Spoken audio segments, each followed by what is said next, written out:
Avec Sofinco, baissez votre consommation d'énergie en lançant vos travaux d'éco-rénovation. Sofinco présente Sud Radio, parlons éco-rénovation. Avec vous, Grégoire. Allez, bonjour Laurent Permas. Bonjour Grégoire.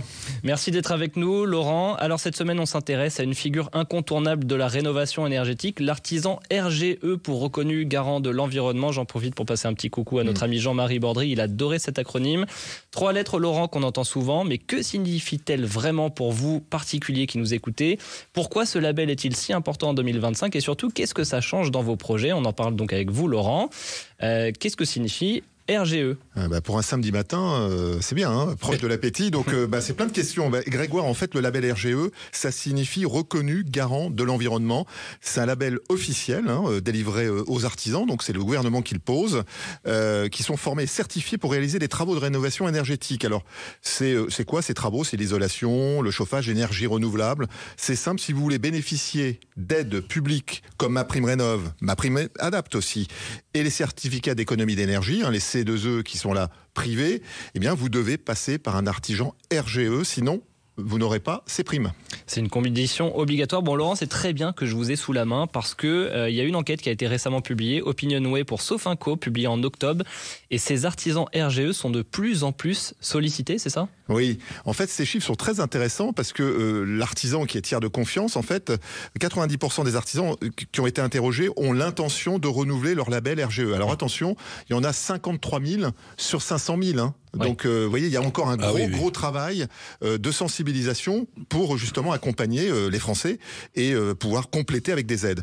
Donc, 74% d'entre eux et plus de la moitié de leur activité concerne déjà la rénovation énergétique. Donc, ça, c'est plutôt bon signe. C'est devenu leur cœur de métier. Et ce qui est encore plus intéressant, c'est ce qu'ils disent au niveau des pros et de leurs clients.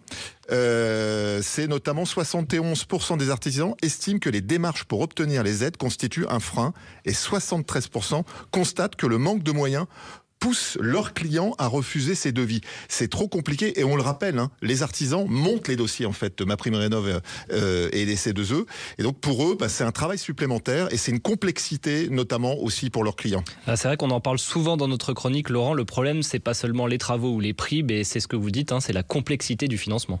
Absolument, c'est-à-dire qu'il y a un vrai sujet et un vrai besoin d'accompagnement. Beaucoup d'artisans aimeraient pouvoir proposer à leurs clients une solution clé en main, l'espèce de point d'entrée unique, avec un montage de dossiers simplifié, une avance immédiate des aides, parce que c'est la trésorerie aussi que supporte l'artisan, et puis un crédit ou un paiement échelonné pour le reste, pour ce qu'on appelle le financer le reste à charge. Ouais.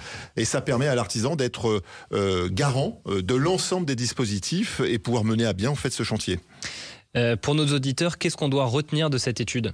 En fait, 4 choses. La première, en tout cas, c'est de choisir un artisan RGE. C'est indispensable pour accéder aux aides. On le rappelle jamais assez. Cette liste est notamment disponible sur maprimerenov.gouv ou France Rénov'. Ne pas hésiter à lui demander s'il peut vous accompagner dans les démarches ou vous orienter vers un tiers de confiance, notamment un Mon Accompagnateur Rénov' ou France Rénov'. Anticiper le financement global et pas seulement le montant des aides. Attention. Et là aussi, l'artisan peut vous conseiller. Et puis faire surtout un audit énergétique en amont. C'est beaucoup plus précis qu'un DPE pour pouvoir prioriser vos chantiers et notamment l'impact pour baisser votre facture énergétique. Oui, on le voit bien, derrière un bon artisan, il y a aujourd'hui bien plus qu'un chantier. Faites-vous accompagner. Merci Laurent.